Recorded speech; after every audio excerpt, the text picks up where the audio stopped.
Judges 14. Now, the whole time that we have been studying the book of Judges, there are two observations that we have been trying to plow in your minds over and over and over. And hopefully you guys have picked up on that, have figured it out already. First one, there are literary divisions in the text. They're built in. The narrator wrote the text like that in order to teach us a lesson, basically, right? And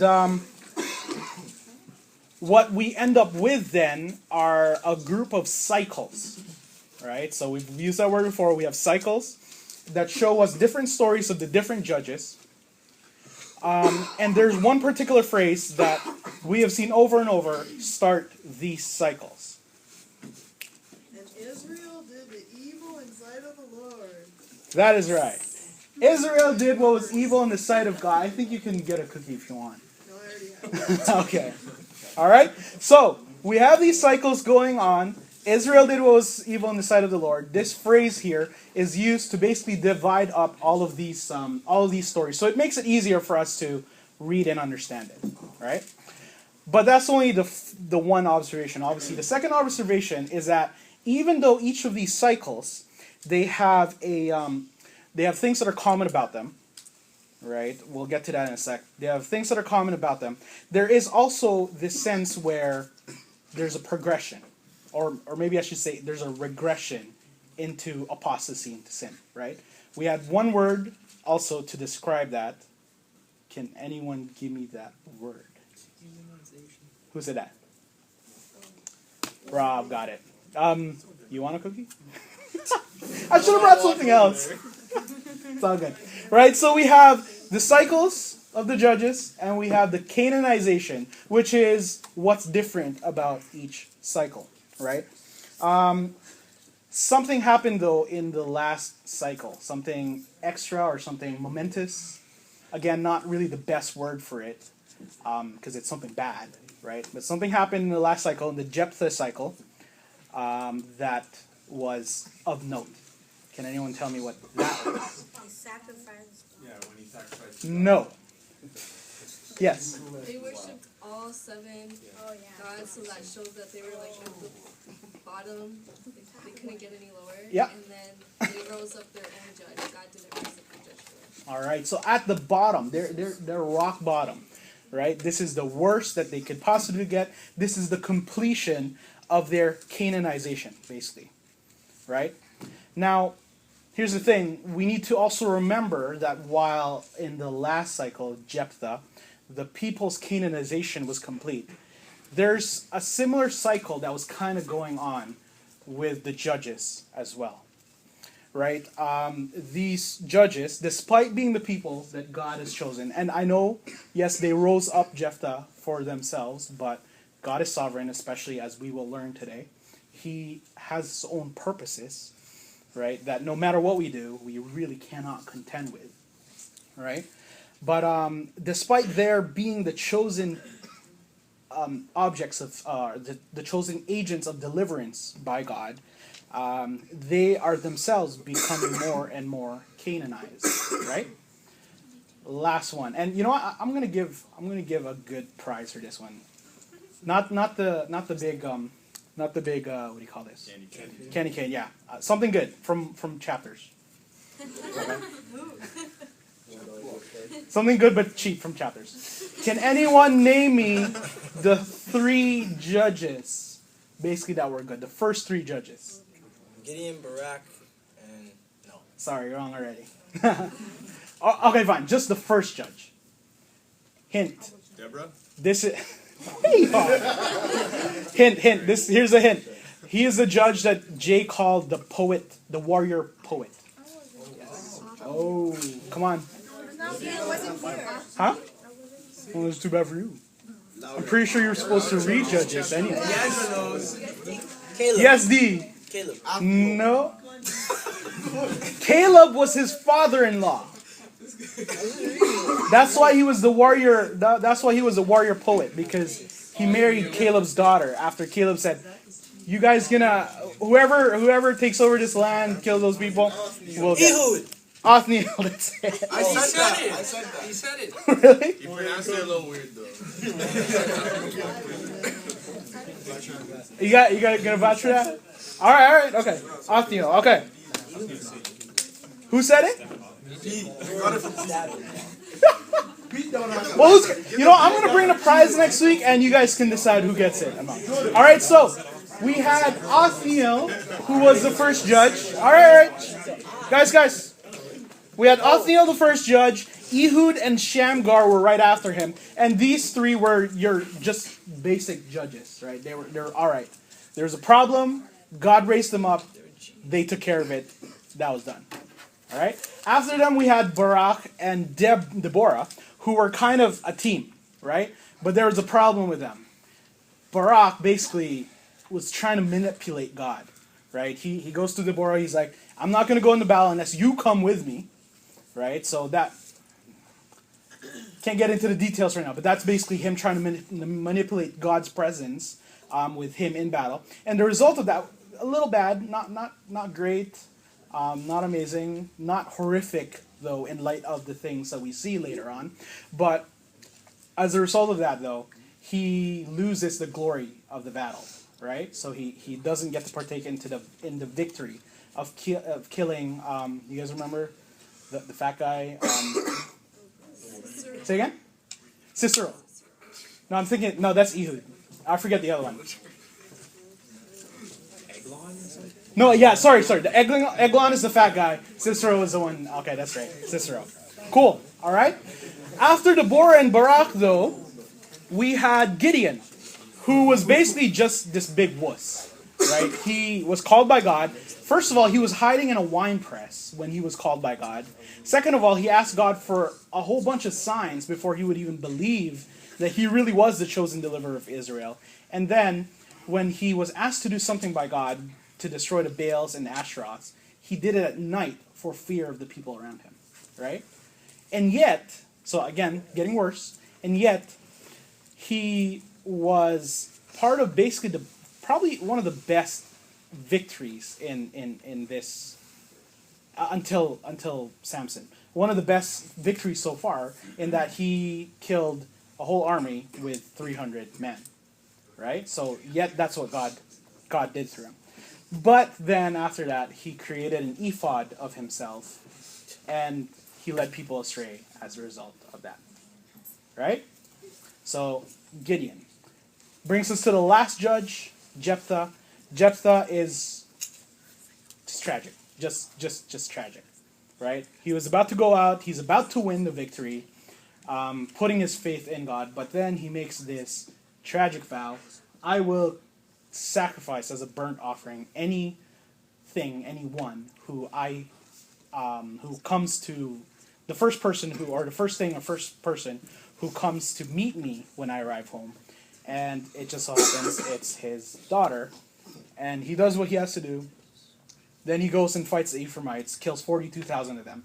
That, by the way, is pretty much, other than when they were kids, like the what do you call that? The sons of Israel, the tribes of Israel. Other than that, that's the first time where we see kind of divisions among them, right? Where they're fighting each other, right? So they've turned against themselves, right? So now we get to the last cycle, where we have a completely Canaanized Israel, and we can expect an even worse judge than Jephthah, who killed his own daughter as a result of a vow to God, right? And that's where our story tonight basically picks up. Okay? I like what Jay did last week. Actually, you know what? Yeah, I'm going to ask you guys to move this way too. Sorry, man. Already asked you before. Huh? Come on, we're going to read the Bible together. My footprints on this.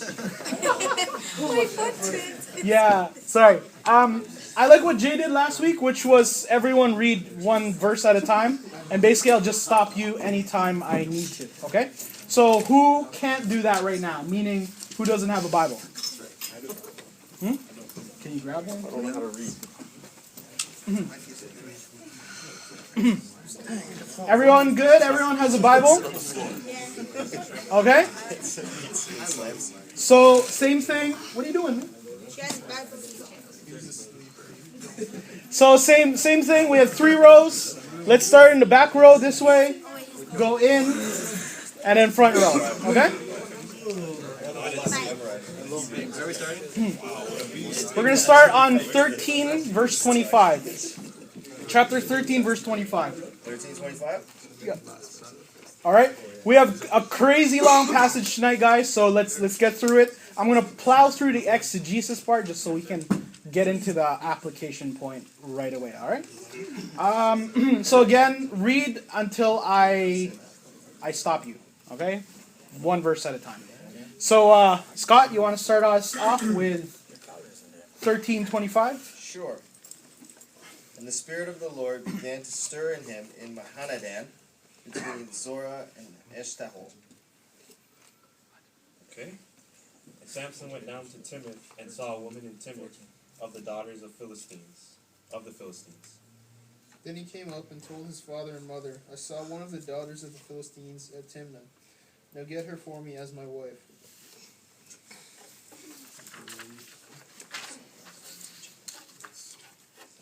But his father and mother said to him, Is there not a woman among the daughters of your relatives, among all our people, that you must go to take a wife from the uncircumcised Philistines? But Samson said to his father, Get her for me, for she is right in my eyes. All right, let's pause there. So I have been waiting for this passage all this time. This very passage. I'm sure you've heard me talk about it already, but this is my thing, right? I've been waiting for this. At first I thought Jay was going to preach on it, but I'm glad that it's going to be me now, because here we see a shift. We see a very clear, even though it seems slight, but we see a shift in perceptions. All right, let's look at the big picture for a second. The narrative, the whole book, I already said that there are cycles in the book of the Judges. There are pieces of the whole narrative that help us to see what's going on in the whole story, right? And we have phrases that are repeated over and over. The people of Israel, again, did what was evil in the sight of the Lord. This is what helped us to distinguish the cycles, right? Here in Judges, here after Samson, we are never going to see that phrase anymore. They did what was evil in the sight of the Lord. Right? It's going to be replaced.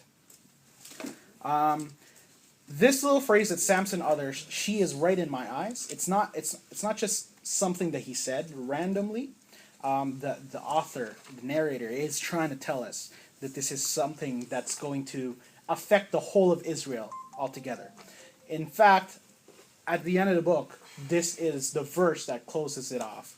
They did what was right in their eyes. All right, so big shift going on here. I know it seems slight. It comes out of nowhere, but this is key. This is, again, a milestone in the bad sense, right? This is a momentous occasion for how horrible the people of Israel are. Okay? Basically, God's completely out of the equation, right? They did what was evil in the sight of the Lord. At least the Lord was still in view somehow, even though they really weren't paying much attention to him. He was still part of it. But now, completely turned away from God, right? They are just doing whatever was right in their own eyes. Won't get into, basically the end of, again, the last 2 lessons, we will see exactly how this works itself out. But this, remember, is the beginning of it all, with Samson and this Philistine woman. All right? Having said that, I want you to notice something about this passage. Chapter 13, verse 25, it does say that the Spirit of the Lord began to stir him on. Right? What's really interesting then about this little passage here, and we're going to see this over and over in the 2 chapters that we're going to go over, is Lord doing something, doing his work, Samson doing his work. Right? And we got to figure out how that reconciles itself eventually. Okay? Let's continue verse 4. His parents did not know that this was from the Lord, who was seeking an occasion to confront the Philistines. For at that time they were ruling over Israel. Then Samson went down with his father and mother to Timnah, and they came to the vineyard of Timnah, and behold, a young lion came towards him roaring. At that moment, the Spirit of the Lord came powerfully upon him, and he ripped the lion's jaws. He ripped the lion's jaws apart with his bare hands. He did it as easily as if it were a young goat. So he didn't tell his father or mother about it. Then he went down and talked with the woman, and he liked her. After some days, he returned to take her. Sorry, can you hold that? Say it again. Say verse 7 again. Then he went down and talked with the woman, and he liked her. Someone with an ESV Bible, please. Yes, let's fix it. Someone with an ESV. Say again? She was right in Samson's eyes. All right. Next verse. This is why you need the right translation, guys. I'm just saying. Not inspired version, all right? Next.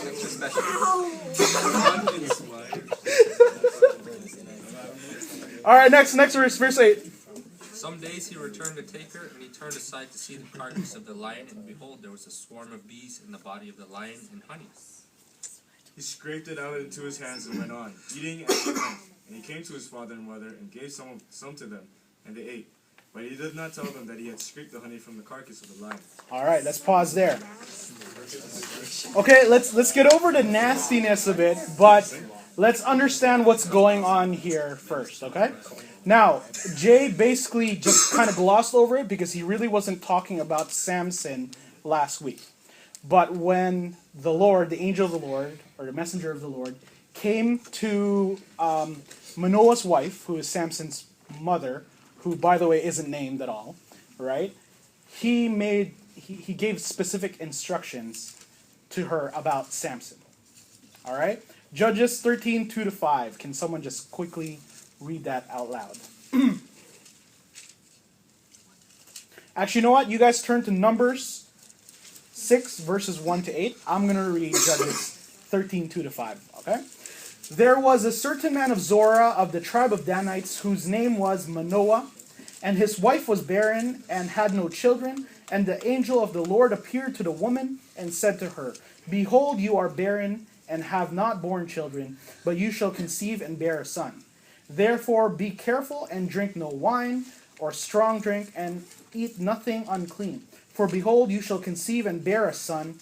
No razor shall come upon his head, for the child shall be a Nazarite to God from the womb, and he shall begin to save Israel from the hand of the Philistines. Right? So, first of all, Samson was a miracle child, right? Barren wife or barren mother conceives because of the angel of the Lord.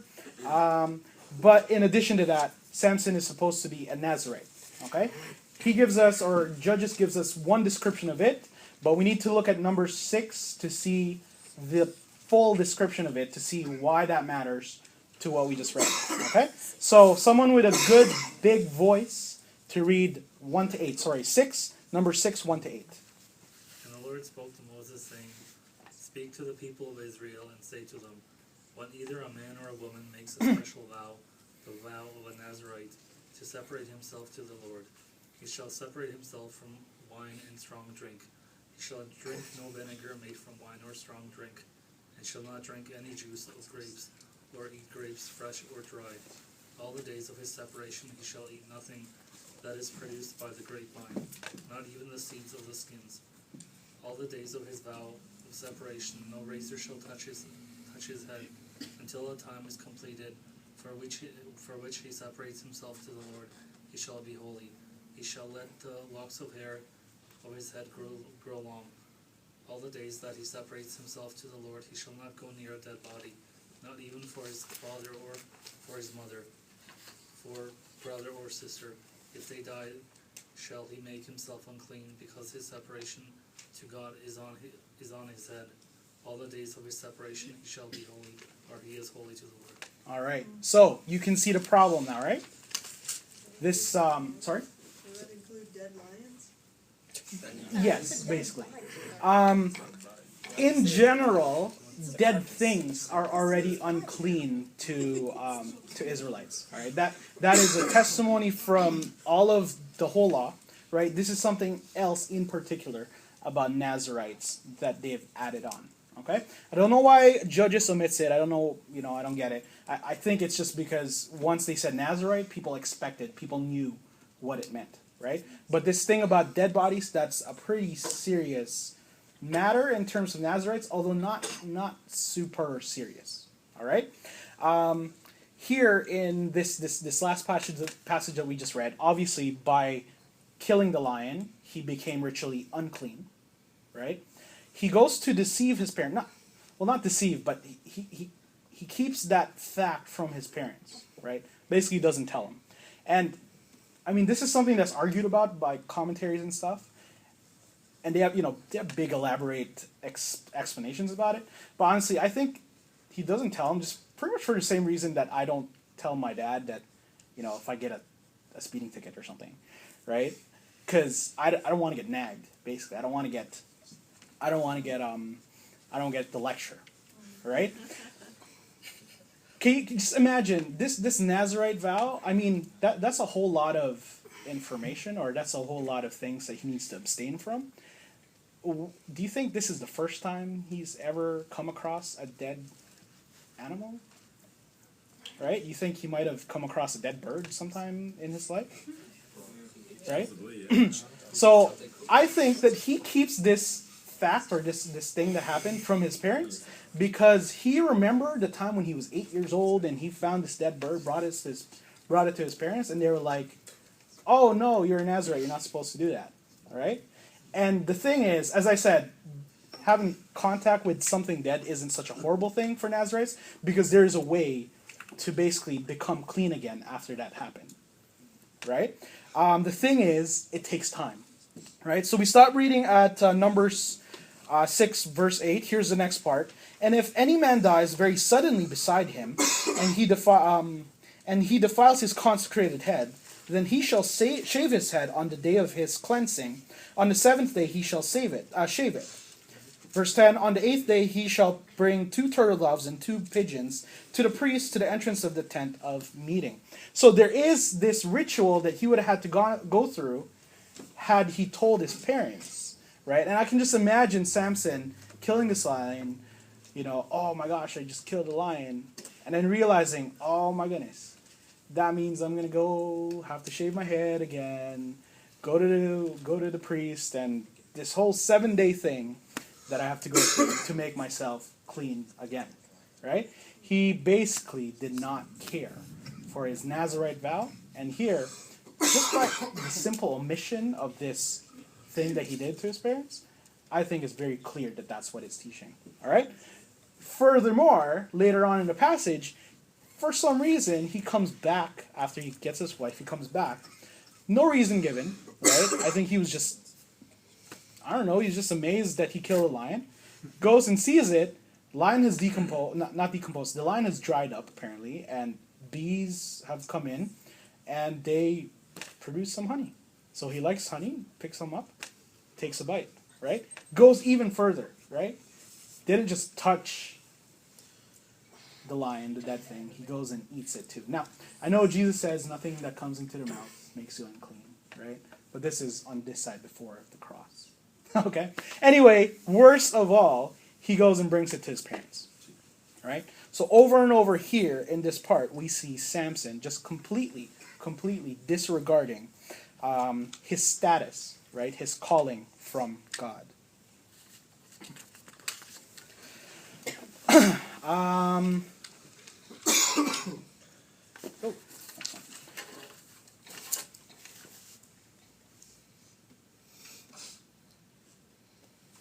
Basically, what we have here. Actually, no, sorry. Let's look at verse 4 now. Verse 4. This is a very key verse. I already mentioned that we have God's will kind of working. We saw it in 13:25. Right? Verse 4 becomes even clearer about that. Right? So Samson goes to his parents, says, "I want that woman, Canaanite woman, to be my wife. Get her for me." Right? Dad, can you find someone else? Can you find one of the Israelites to be your wife? He says, "No, I want her." Right? Narrator gives us a little bit of information that we probably wouldn't have gotten if we were just watching it, though. This was actually happening as part of God's will. Okay?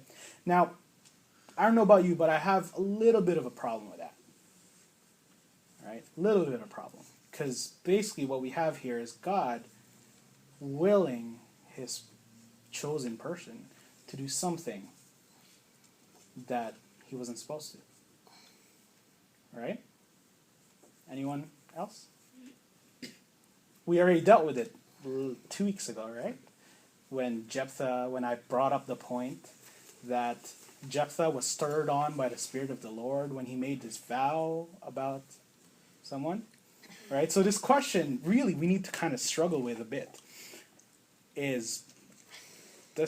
How does this fit into God's plan? How does this fit this wrong intention, this wrong action of Samson? How does it fit into God's plan? Right? Thing is, it's all over the Bible. All right? We look at Joseph, for example. What does he say to his brothers when he sees, what is it? At the end, when Jacob dies, they come to him and they're like, oh, he's going to kill us because Jacob's dead now. Right? What does he say to them? You meant it for evil, but God meant it for good. Right? And I think what this is teaching us is basically God's will is superseding kind of everything else that we're doing. Right? And here, the thing is, the narrator doesn't, he states this fact that this was part of God's will, but he's also pretty clear, especially here in Samson, that Samson is doing what he wants to do anyways, right? This is Samson acting in his own will, but still somehow part of God's sovereignty, doing his work, right? Very important to note, again, because this is something that we'll see all over Samson. It's something that we won't see completed today, right? In fact, it's something that we won't even see completed in Judges, right? Because the Philistines continue to be an oppressor of Israel, really, up until King David, right? But this is part of God's will. Might not seem like it, but it is. All right? Verse 10, where do we stop? His father went down to the woman, and Samson prepared a feast there, for so the young men used to do. As soon as the people saw him, they brought 30 companions to be with him. Let me tell you a riddle. Samson said to them, if you can give me the answer within the 7 days of the feast, I will give you 30 linen garments and 30 sets of clothes. If you can't tell me the answer, you must give me 30 linen garments and 30 sets of clothes. Tell us your riddle, he said. Let's hear it. And he said unto them, out of the eater came forth meat, and out of the strong came forth sweetness, and they could not in 3 days expound the riddle. Okay, let's take a pause there. Now, we know what the riddle's all about, right? Right, we know the answer. Right, but obviously it's something that these people would have absolutely no idea about. Right, this is the lion and the honey. Right, just to make it clear. All right. But here, we see once again Samson just complete disregard for his calling as a Nazirite, his complete self-centeredness, really, right? Here he tricks these groomsmen. Basically, they're really hard to explain what the term is, but basically, some people say that they were kind of spies against him because he was in a foreign area, right? So they found these men to be his entourage or whatever, right? But really, they were kind of spies for the enemy. Right? So that's one explanation.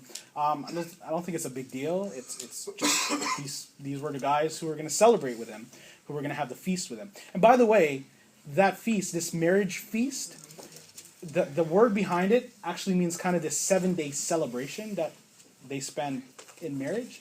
And usually, when you have feast, what do you think is there, like marriage feasts? Wine. Huh? Wine. That's right, wine.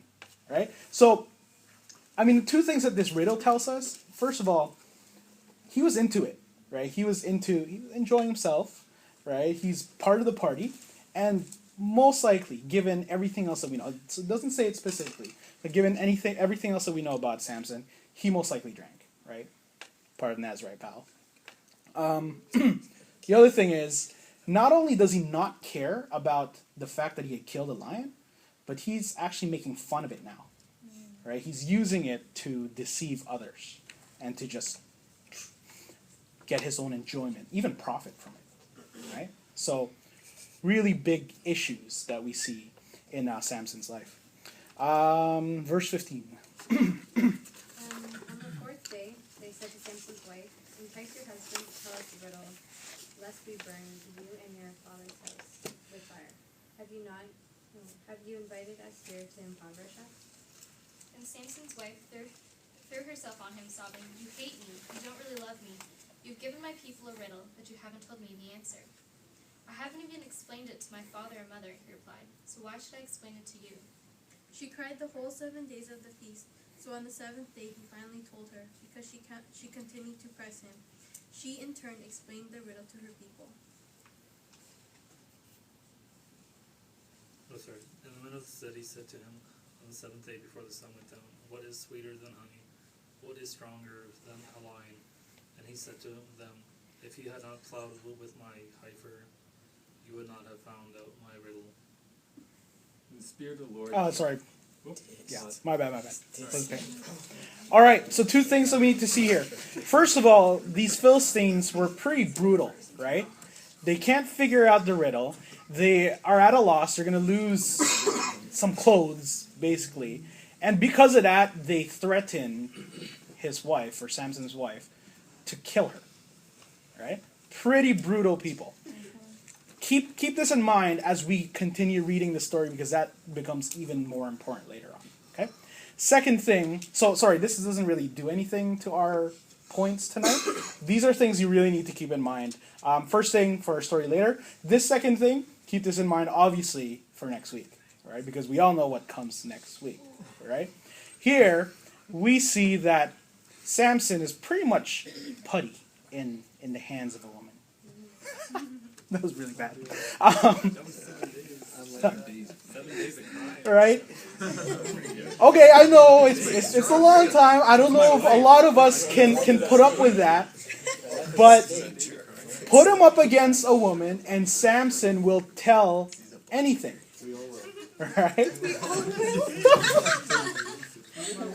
Just something to keep in mind again for next week. Okay? Verse 19. Okay, now verse 19. Can I ask you a quick question? Yeah, sorry, go. Is 30, garments and 30 sheets actually a lot, or is it, do you know? I don't know. It's kind of like, I don't know, bet you $100 kind of thing. Right? It's not a lot. I mean, it's a lot, but it's not. Right? All right. Yeah. And the Spirit of the Lord came upon him, and he went down to Ashkelon and slew 30 men, and took their spoils and gave change of garments unto them, which expounded the riddle. And his anger was kindled, and he went up to his father's house. And Samson's wife was given to his companion, who had been his best man. Okay, let's pause there. How? I know. Seriously. Right? All right. So, first thing to know, the first verse, and the Spirit of the Lord rushed upon him. Okay? So again, here we have this interplay between divine will and Samson's human action. Okay? We have this sense, as if we had forgotten it, the narrator is reminding us, these things are happening actually because God is allowing it, or it's part of God's plan for the salvation of people, of his people, right? So this is what, this Spirit of the Lord rushed upon him is all about. We see it again actually a couple more times, right? Second thing, his best man. This is going to be important. Two things here. He was already angry about this whole riddle thing and goes and kills 30 men, takes the clothes back to the ones he had to pay the debt back to, right? And then he leaves in hot anger, right? Completely annoyed, completely mad. And apparently his father-in-law thinks that, obviously it's kind of the woman's fault, right? Not saying that in a bad way, but it's kind of like, right? He kind of had a good reason to be angry at the wife. And so here we kind of have the father kind of has a good reason to think that basically he's broken off the marriage, right? That's it. She's gone. He's not coming back. Okay? Problem is, let's read chapter 1, verse 15. After some days, at the time of wheat harvest, Samson went to visit his wife with a young goat, and he said, "I will go into my wife in the chamber." But her father would not allow him to go in. And her father said, I've already thought that thou hast utterly hated her. Therefore I gave her to thy companion. Is not her younger sister fairer than she? Take her, I pray thee, instead of her. Verse 3. I thought you were done. 15 verse 3. And Samson said to them, This time I shall be innocent in regard to the Philistines when I do to them harm. Oh, so Samson and hold on. Okay. So Samson went on and wait, hold on. And caught 300 foxes and took torches, and he turned them tail to tail and put a torch between each pair of tails.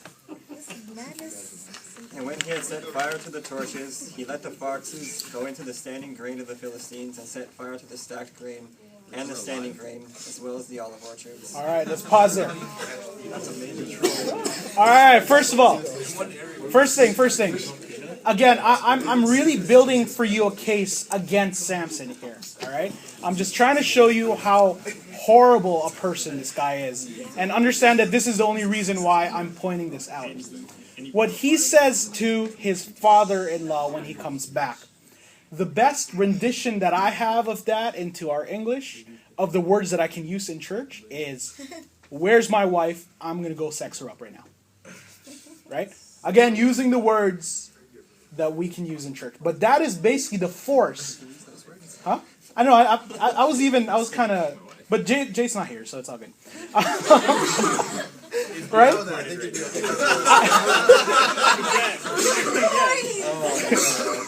My phone. Anyway, you can see Samson, self-centered, really messed up guy. He really cares about nothing else but himself, right? Pretty derogatory guy. This term, or the Hebrew behind it, it's really interesting. The only other place, well, not the only other place, but one other place that's really interesting that it happens is when Jacob actually goes, goes to Laban, his father-in-law, right? When he completes his 7 years of service for Rachel, right? This is pretty much the same thing that he says. He says, "I've completed my term of service. Now give me my wife, or give me Rachel, that I may go into her," right? Very, very derogatory term used in this sense. And it's used by prophets to talk negatively about the relationship of Israel and idols, right? So, again, this is all going to Samson's character. He's a messed up person, right? By the way, I'm not sure if it's come out yet how many times the verb "to go down" has occurred, right? This is, again, the narrator trying to tell us something. This is something that doesn't really come out as much in English. Some versions, again, ESV probably not so much. Every single all 5 of them. NASB might do it, but there are 5 places where the verb "to come down" occurs here. And basically, that's also showing this kind of spiraling down in Samson's life, right? His life is just spiraling out of control. He brings a gift to his wife. Obviously, he feels kind of sorry about what he did. He does, I guess, see there was some things that he does is wrong. But yeah, there's this miscommunication with the father-in-law. And the result of that is the woman is defiled or whatever, given to one of his best men, and basically loses his wife. Now, the father gives this proposition, or makes this proposition, which, given Samson's character, probably would have worked. Like, I can see why he does it, because, hey, this is the kind of guy that Samson is. Hey, I got a second daughter. She's prettier, right? So how about her? But apparently, this loss of honor or whatever it is with Samson is just too much to overcome, right? And so he vows this revenge and does this thing. So imagine this. Basically, he took... it's really weird. right? I know. He takes 300 foxes. He ties together their tails, puts a torch in between the tie, right? Lights a torch and sets them free on a field, right? Hard to imagine. It goes to Samson's strength, right? Just like how he tore apart a lion with just his bare hands. Here, he was able to do this magnificent feat, right? And the end result is basically the fields of the Philistines were destroyed, right? So this is bad. This is an economic hardship that he's going on. This is kind of like 9/11 going after the Twin Towers, right? This is their livelihood, right? This is serious. Yep. Her question was they're running opposite of each other? No, I don't really get it. I think So there's like 150 sets of them? yes. Oh yeah, that's good. And there's a torch in between. In between, and they're just running wild. The point is, So how did they go forward? They're just like, They run together. They don't run away. It doesn't matter. the point is, he destroyed the fields. All right. This again is an economic hardship on these Philistines. Okay. Verse 6. Verse 6. Then the Philistines said, "Who has done this?" And they said, "Samson, the son-in-law of the Timnites, because he has taken his wife and given her to his companion." And the Philistines came up and burned her and her father with fire. Again, brutal people. All right. Next, verse 7. And Samson said to them, "If this is what you do, I swear I will be avenged on you, and after that I will quit." And he struck them hip and thigh with a great blow, and he went down and stayed in the cleft of the rock of Eton. All right, let's pause there. So again, feats of strength. Samson is this really strong guy. Just like he killed those 30 men, right? He doesn't give the number here, right? But apparently, whoever's fields he destroyed, they came back to him and accused him, and he says, "Yeah, I did it. That's it. I'm gonna kill you, and I'll be done." Right? So he kills them, and he's done. Right? Philistines weren't done though. All right, verse 9. The Philistines went up and camped in Judah, spreading out near the. Let's go back. So just go back. Yeah. Okay. Yeah. And the men of Judah said, "Why have you come up against us?" They said, "We have come up to find Samson, to do to him as he did to us." Then 3,000 men came from Judah, went down to the cave in the rock, and said to Samson, "Don't you realize that the Philistines are rulers over us? What have you done to us?" He answered, "I merely did to them what they did to me." They said to him, "We come to tie you up and hand you over to the Philistines." Samson said, "Swear to me that you won't kill me yourselves." They said to him, "No, we will only bind you and give you into their hands. We will surely not kill you." So they bound him with 2 new ropes and brought him up from the rock. All right, let's pause there. So we saw twice already how brutal the Philistines were, right? So they threatened to burn the woman just because they can't solve a riddle, right? They actually burned her afterwards, right? Because Samson did this thing with the fields, right? And here, yet, despite all of that, right, Philistines come. Judah actually accuses Samson of doing something evil to them, right? This is a little side note, I guess, because this story is very much about Samson. But just if you've forgotten that this is Israel that we're talking about, this is the fully Canaanized people of Israel that we're talking about, this little side note, this little side story comes up where they basically said, "Hey, we are comfortable in this oppression of these brutal people, right? We would rather be brutalized with the Philistines ruling over us than for you to save us or whatever, right?" Now, okay, part of it might be because they don't believe that Samson can actually do anything about their situation, but basically it's that. They've gotten comfortable. They're used to the brutality, I guess, but they're fine with these people over them. And they actually bind Samson and send him back to to the Philistines. Okay? Verse 14, and we're almost done this passage. And when he came unto Lehi, the Philistines shouted against him, and the Spirit of the Lord came mightily upon him, and the cords that were upon his arms became as flax that was burnt with fire, and his bands loosed off his hands. And he found a fresh jawbone of a donkey, and he put out his hand and took it, and with it he struck 1,000 men.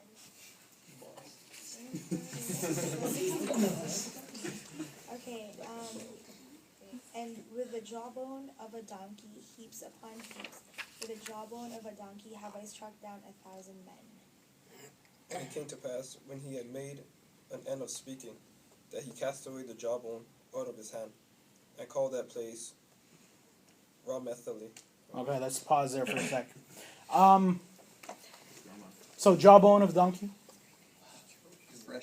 Fresh jawbone, that's right. So again, he's already killed like a couple of hundred men at this point, right? So he's pretty much really just not caring about his Nazirite vow. But it's just this weird extra that we're told. This jawbone, he takes this fresh jawbone, and he uses it to kill the Philistines who are coming after. 3,000 men, by the way, right? So once again, crazy feats of strength. Sorry? 3,000, is it? 3,000 came to get him, he only killed 1,000. Oh, he kills 1,000. Okay. I mean, it's still 1,000 people, right? So two things here. Obviously, notwithstanding the whole point about him. No, 3,000 men from Judah came to get him, right? Oh, sorry. Okay, yes, 3,000 men from Judah bind him.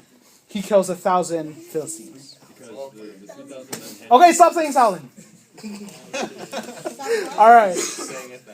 Okay. So, two things. One, this is again another feat of strength with a jawbone of a donkey. He kills 1,000 men. This little ditty that he says, or kind of poem that he says, again in the Hebrew, it sounds kind of cool because the word for jawbone and the word for donkey sound similar. It's like hamor versus hamar, right? Very, very similar. Right, so this is hamor, hamorim, right? It's kind of like a. Can you say it? It's kind of like whistle while you work, right? Say it though. Huh? Say it. Can you say the poem she's asking? Well, I mean, it won't mean anything to you, but the point is, hamor, hamur. No, it's basically hamor, hamorim, hamur, hamorim, right? It's beautiful. sorry, hamur, hamuraim. Yeah, something like that. Anyway, the point is. At the same time he's doing this, he's kind of doing this tune, right? As he's killing, right? Just imagine the little dwarves in their whistle. Yeah, exactly. That's it. Just trying to remember what it was, right? So I hope we're killing Philistines. We go whatever, right? This is basically. This is. Sorry. Yep. Why doesn't the commandment "you shall not kill" apply here when you can go kill people? Like it's just like a big sport. I thought it was. Again, we're building up. First of all, we're building up this character of Samson, right? All right. That's what I'm doing here over and over. This is Samson's thing that he's doing. Now, again, it's in God's will, right? We have to keep that in mind. This is part of God's will. And again, we saw that verse come up, right? And the Spirit of the Lord rushed upon him. And he did this amazing feat of strength. Is God one of them dead? These 3,000 men? Pretty much, yeah. Yeah, that's his job. He's doing good. Yeah. Okay. But remember, please remember, distinguish two things. We have the will of God, and we have this just self-centered guy who was doing things for himself. He was doing what was right in his own eyes.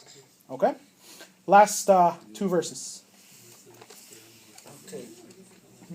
And he was very thirsty, and he called upon the Lord and said, You have granted this great salvation by the hand of your servant.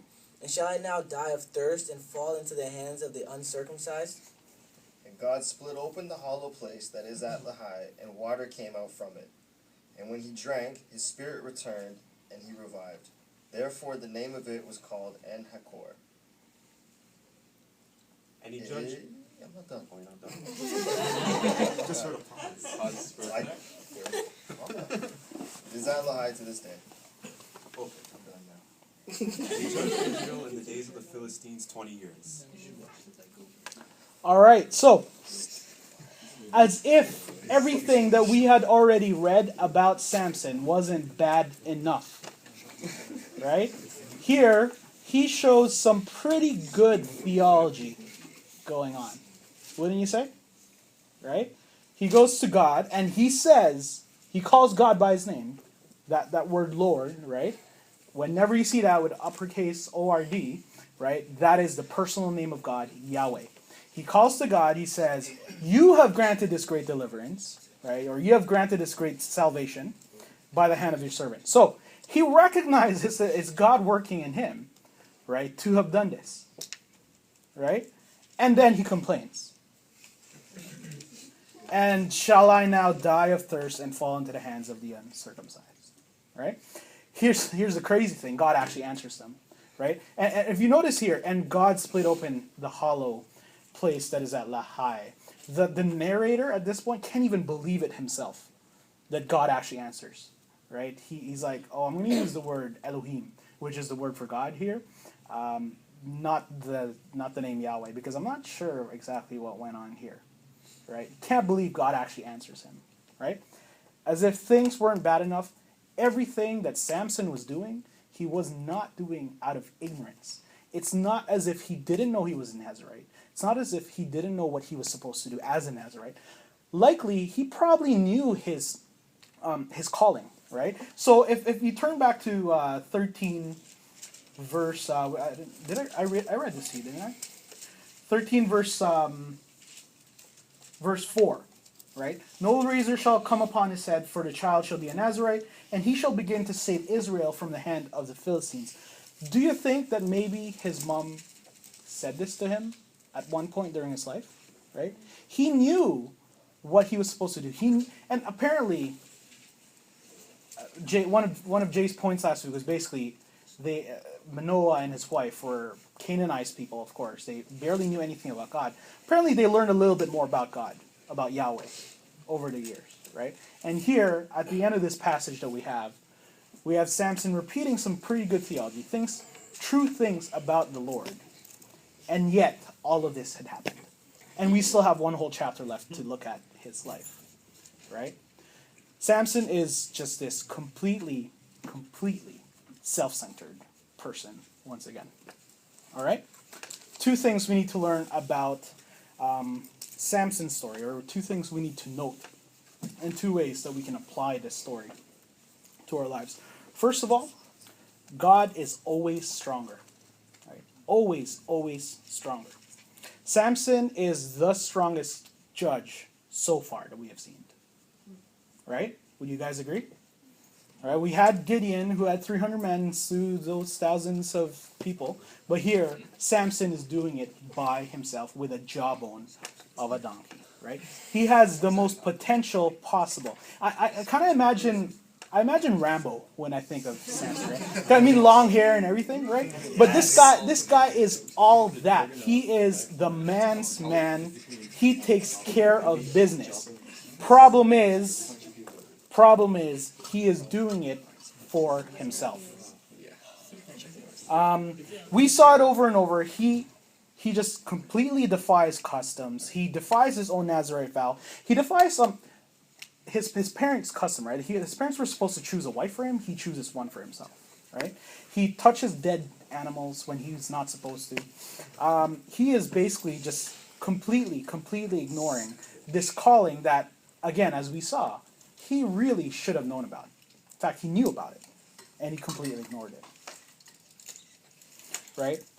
Despite that, though, over and over again throughout this passage, we saw the narrator reminding us that no matter what Samson does, no matter how self-centered he can be, God is still going to use him for his purpose. And by the way, this series of events, again, you're not going to see it today, we're going to see it next week. This is what precipitates the rest of the story, right? What Samson is doing here, this is why the Spirit of the Lord rushed upon him and he killed all these Philistines. Well, there's going to be eventually a great battle, right? So we saw it already. The Israelites basically didn't want to lead this life of captivity under the Philistines. But God is using Samson's story here to move things along, to do his work of salvation. Right? Isaiah 46. Can you guys turn there? Isaiah 46. This really, to me, sums up what the narrator is telling us about God.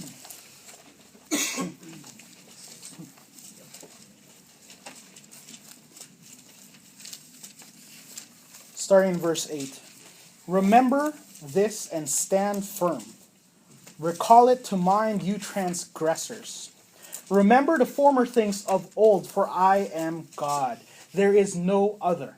I am God, and there is none like me, declaring the end from the beginning, and from ancient times things not yet done, saying, my counsel shall stand, and I will accomplish all my purpose. Calling a bird of prey from the east, the man of my counsel from the far country, I have spoken, and I will bring it to pass. I have purposed, and I will do it. Listen to me, you stubborn of heart, you who are far from righteousness.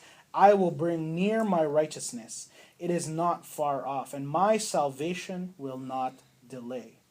I will put salvation in Zion, for Israel my glory. God is stronger. What he purposes to do, he will do, and he will accomplish, in spite of you, despite of you. Right? God remains sovereign in the face of the strongest will, of the strongest men. How could we ever possibly respond to that? Psalm 46, my favorite verse in the Bible. Psalm 46, verse 10. If you haven't done so yet, maybe underline it. Be still and know that I am God. I will be exalted among the nations. I will be exalted in the earth. I love how the NASB translate this actually. It says, cease striving and know that I am God. Right? You see what that means? Get over yourself. That's what God is trying to say to Samson over and over. That's why he brings these tests upon him. The lion, right? He saves them anyways. Saves them. But he's trying to see if he's actually going to fulfill his vow. He doesn't. Come to the end of yourself and acknowledge that God is stronger and mightier than anything we could ever throw at him. All right? This leads me to the second point. What does it mean to come to the end of myself? What does it mean to cease striving and know that he is God? There's, of course, a lot of answers to this question. There's a whole bunch of places in the Bible where you can pick up principles and ideas of what it means to let God take control. But there's one particular lesson that I think God has really laid in my heart in light of the world that we're living in light of our tendencies as 21st century postmodern people. Right? Has to do with two words. They kind of sound the same. Sometimes they're used interchangeably for people who don't really know what it means. But really, when you look at them, right, they mean two very different things. Words are commit. Second word is submit. Right? Commit and submit. Think about it. What are the things that you commit to? And what are the things that you submit to? Right? I commit to my job. I commit to doing something for my parents, cleaning the washrooms. Commit to a girlfriend. Right? What about submit? What do you submit to? I submit to the law. Right? Would that be an appropriate sentence to say? I submit to the judge who said I need to pay money because I was speeding. Right?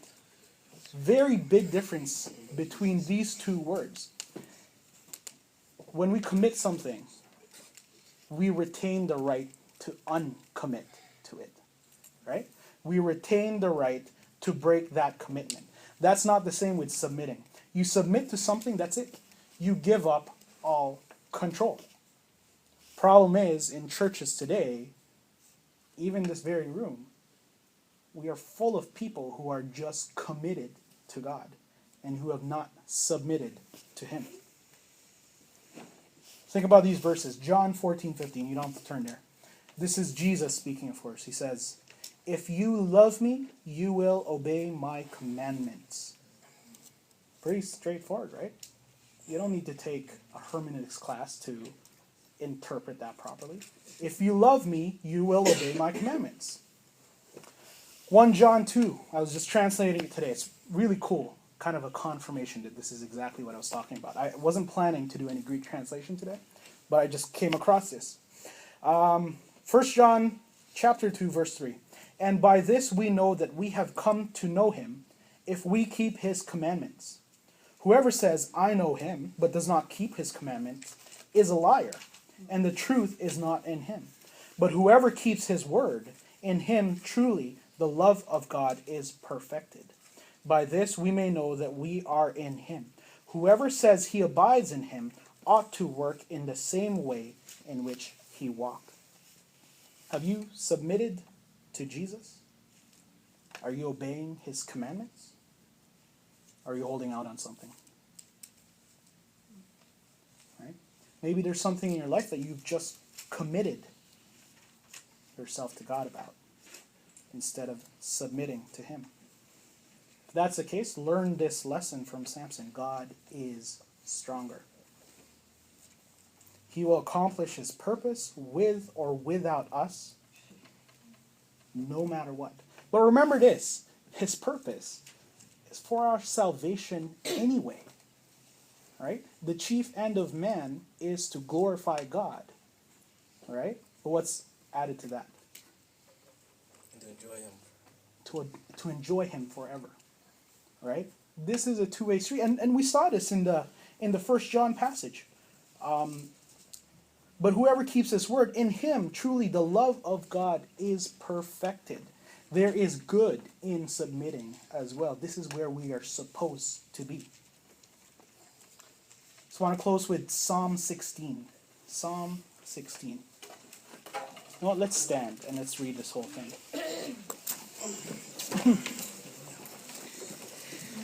Since we have a whole bunch of different translations, I'll just read it to you. Psalm 16, 1-6. "Preserve me, O God, for in you I take refuge. I say to the Lord, to Yahweh, you are my Lord, my Master, my Adonai. I have no good apart from you. As for the saints in the land, they are the excellent ones, in whom is all my delight. The sorrows of those who run after another god shall multiply. Their drink offerings of blood I will pour out, or take their names on my lips. The Lord, Yahweh, is my chosen portion and my cup. You hold my lot. The lions have fallen for me in pleasant places. Indeed, I have a beautiful inheritance. I bless the Lord, who gives me counsel. In the night also my heart instructs me. I have set the Lord always before me, because he is at my right hand. I shall not be shaken. Therefore my heart is glad, and my whole being rejoices. My flesh also dwells secure. For you will not abandon my soul to Sheol, or let your Holy One see corruption. You have made known to me the path of life. In your presence there is fullness of joy. At your right hand are pleasures forevermore. Heavenly Father, we thank you for this word of yours. We thank you that you show us in the life of Samson that there really is no point in resisting. That you are mighty, you are stronger, you are greater than anything we could ever accomplish on our own. And Father God, I pray that you just stir in our hearts this desire to submit to you, to be where we are supposed to be anyways, to be the people who we are supposed to be, to do the things that we are supposed to do, those things that are in your will, Lord, those things that will give you glory and that will bring us joy as a result. Father, we praise you and we love you. In Jesus' name, we pray.